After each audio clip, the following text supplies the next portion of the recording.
So here's how you check your levels with the cross trail. Right here we have our low pressure gas. We can see that we're at 2/3 full. Battery, you can see it's nice and full.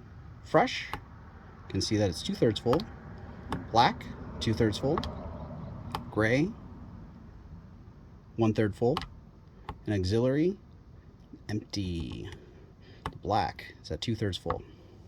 So when you're doing this, what I like to do is make sure that you dump a little bit of the gray and the auxiliary pipe, because the auxiliary is the shower, and the gray, I like to dump a little bit of gray and auxiliary tanks in the back just to make sure I don't leak anything crazy with the hose or the connection, because if you do it with the black first, you're gonna have to clean that up, and it's never want to clean that up. So I always do a little spray with the gray and the auxiliary to get the lines wet, and then also I make sure that everything's going to the proper place. Then I do all the black, then I dump the gray and the auxiliary.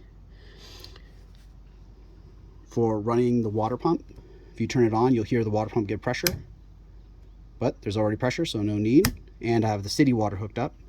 Water heater, turn it on 15 minutes before you actually want to take a hot shower.